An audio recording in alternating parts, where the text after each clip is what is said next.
Are you ready to create a life you crave? Let's spin that doom loop of negativity into an upward success cycle and start living lucky. Good morning. I'm Jana. I'm Jason. And we are living lucky. You are too.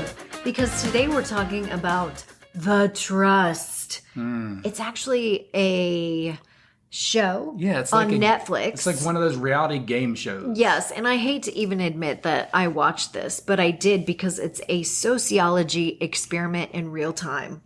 And I found it so interesting because there's a trust of money, $250,000. And then a group of strangers come together. 11 people. And literally, it is almost like Lord of the Flies because they get to pick who divides the trust. And if nobody votes, then they all divide the trust of money equally. Yeah. So the more that they can vote people off and say, I don't trust you, I don't want you here, then their percentage goes up. So it's kind of like Survivor, where literally they're voting each other out, or they can choose to be a team and everyone wins. Everybody wins. And the reason that I find this so fascinating is because I've really been studying. There's a whole generation of kids where there's this mindset. It's almost like the pendulum swings over time. When I grew up, there was a winner and a loser. Do you know what I'm saying? Oh yeah, I grew up, and only the winning team, only the winning team won a trophy or an award. The person who wins gets the recognition. And then as I've gotten older, it feels like my nieces and nephews, whenever they are involved in any activity, everybody wins. A lot of times they don't even keep the score. Everybody gets a participation medal. In fact, a lot of times with T-ball, they say, well, you know what? We don't keep score because we don't want to hurt anybody's feelings. So everybody wins. And they're really trying to, I guess, this is a whole topic in itself, to be honest with you. It also teaches kids how, like, whatever they do, they can't lose. Like, it doesn't teach them to deal with that feeling of, crap, I want to win. And their whole reasoning behind it is, well, we're focusing on team building, and we're focusing on just having fun, and we're focusing on just enjoying the activity. You know, we want to take the competition out of it. So this show that Jason and I watched is called The Trust. And basically, it is like Survivor without nature. It is all built around a pot of money.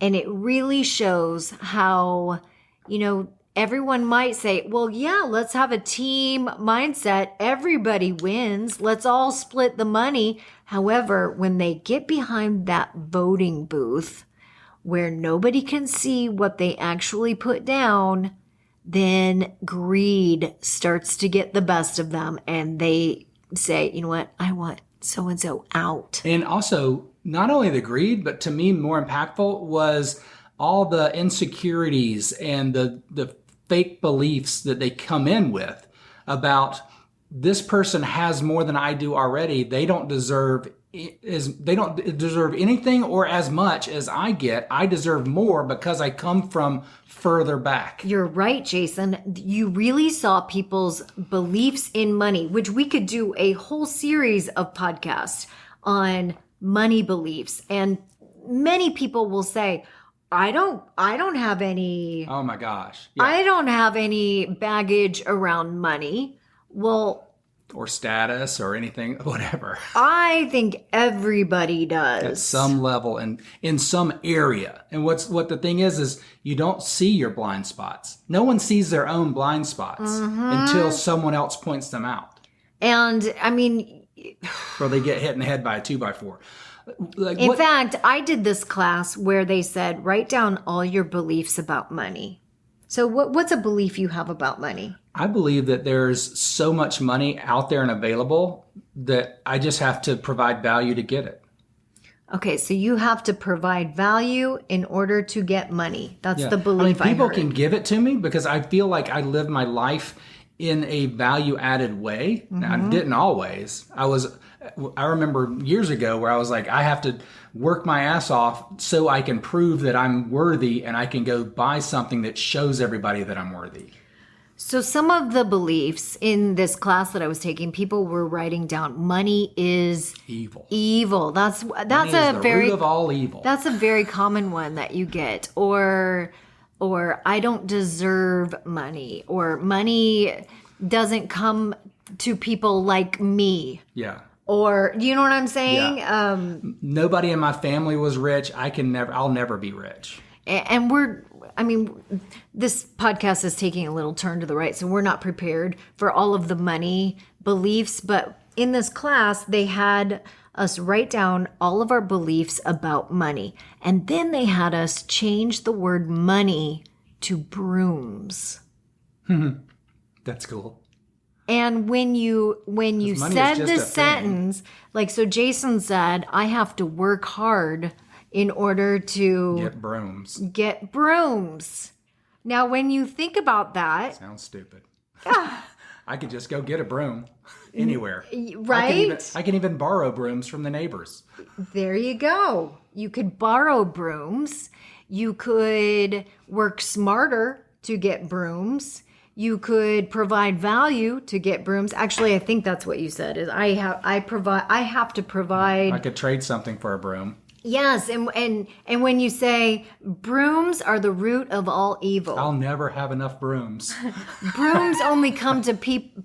Brooms don't come to people like me. Only other people. Brooms don't grow on trees. They kind of do. When you change it to brooms, it really changes our outlook, right? Yeah. Okay, so back to the circle of trust. We're watching this show, and it is crazy how when people get behind the voting booth, all of a sudden their inner beliefs about And their greed. It's their greed. yes. Because for me, what I think of is if I was taken to this beautiful, amazing place in South Africa or wherever it was in Africa with some of the poorest people on earth and then Richard Branson, like some of the richest people on earth, and I'm kind of in the middle, but I'm comfortable. I'm thinking, wow, I just got a full-on paid vacation to this beautiful place with experiences, and I get to meet these new people. And I'm going to get $10,000 or whatever, almost $20,000 at the end of it. $20,000 by not voting anyone out. By just not voting. Everyone gets a paid Everyone vacation? gets $20,000. However, when people get behind that voting booth, all of a sudden they're like, well, if I vote so-and-so out, then the pot Then I get $23,000. will be divided by less people. And if I can keep voting people out, then I get more money. The other very interesting thing to me is when they got into the secret area, that they had an option to steal from the pot. And most of them took that. Some of them didn't, but here's the thing: There were some that said, "I'm here for teamwork the whole time," and they stuck to their values and their morals. And then maybe we're talking about integrity as well. So the other people didn't see anything wrong with taking from the pot that was supposed to be split among everyone. That is true. Because they felt like they deserved it because of the hardships they had been through or where they were coming from. Because they've had a harder life. And the other people didn't deserve it, and they didn't think the other people would ever find out. That's key. Is when people think, you know what, I can say one thing out in public and then do something different behind the scenes and nobody will ever know. Yeah. However, I think God always knows. God always knows. And you know what? The truth always comes out. The truth always comes out, and the truth will set you free. Because here's what those people didn't realize is that when they were one way in front of everyone and then another way behind the voting booth, then they had to carry guilt. Oh, yeah. And their energy changed. And watching it from the outside, I'm like, you can totally tell. And you're keeping you're trying to keep all these lies together because you know in your soul what you did. And it started to weigh on them. It really started to weigh on them. However, this one guy who was a cowboy, his name was Brian, he was so true to what he said and how he acted. Those two things were congruent at all times for him. He would say one thing and he would act in that exact manner, and he was completely transparent about it. Yeah, even when he voted for someone. And he actually had to take money out of the trust, which is crazy because you could see him wrestling with this, and he had to take $30,000 out of the trust. That it was supposed to be was shared with everyone, but but the whole part about about it coming out was, it's coming out. There is a big risk involved in this. Are you willing to take the risk, or do you want to pass this risk off to everybody, to the other people in the house, and as they have to experience it one at a time? He's like, so someone else is going to have. I love the way he stayed in his integrity the whole time. He stayed in his integrity, and what I noticed is that when he did that, he was able to be happy. And he was laughing. And because he was true to himself, he never once had to carry that. Yeah, he came right out of there and told everyone, hey, this is what happened.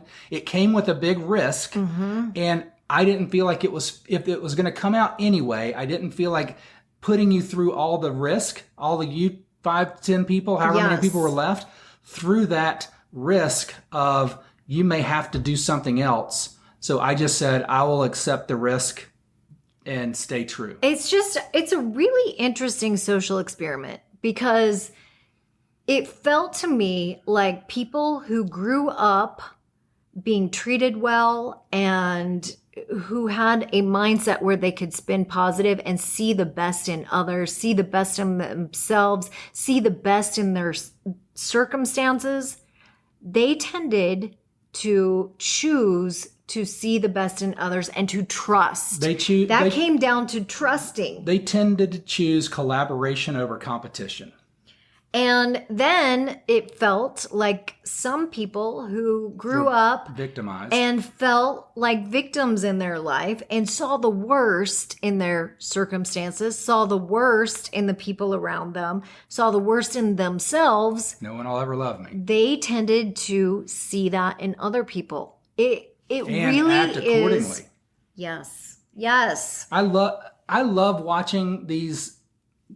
It's a sociology experiment. I want to call them nasty, real television, like it's reality TV. But if you watch it with an eye of what can I learn from this, it can be very educational in how we act as humans, especially if it's not heavily produced, right? Yeah. Which we never really know. Right. You don't know, but I could see people, I mean, they were explaining their actions all the time. And like people what their thoughts were behind it. Really wrestling with, do I go with this team mentality or do I go for what will benefit me? What will benefit me? And you really hear their limiting beliefs come out. Like, you know what? These offers don't happen to people like me. And it doesn't allow them to enjoy the experience of the present.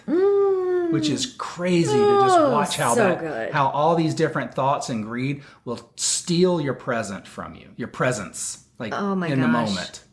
I really suggest watching it and email us. Let us know what you think. Let us know if you see all these different lessons and all these different... How do you think you would act in that? Oh, okay, real quickly. How would you act? It's hard to tell. I mean, until you are presented... I would like to think that I would be a Cowboy Brian. I feel like I would be a Cowboy Brian. I don't know. I don't have the habit of reading my Bible every day like he did, but I do believe deeply. And I also think about how I want to be and spiritually and just how I want to show up in life. So I do feel like I would tend to always lean towards integrity is, but I also know that I get angry sometimes. Integrity is, and I react, doing behind closed doors what you do in public. Yeah, that is integrity. I feel like, and people with more integrity, you automatically trust them, I believe. Well, I feel like I've been in situations before where integrity was in question, and I literally quit my job. Like I quit a job one time because I was like, if you think my integrity is in question, then we're going to look at each other differently,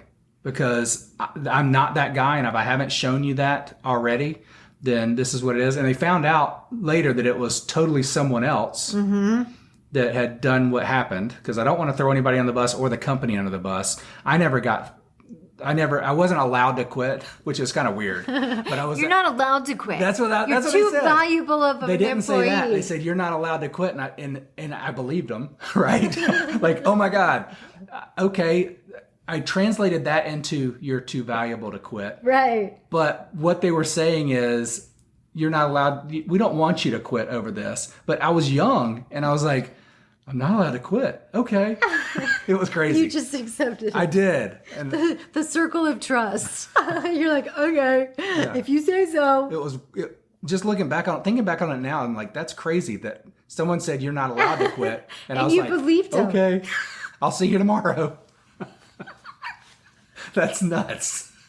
You can quit anything. I don't recommend it. Thank but you for the laugh. Unless it doesn't work in your values and social system or Thank you for the alignment laugh. system. Yes, thank you for the laugh. And again, I know that we were a little bit all over the place, but this social experiment was really impactful for both of us.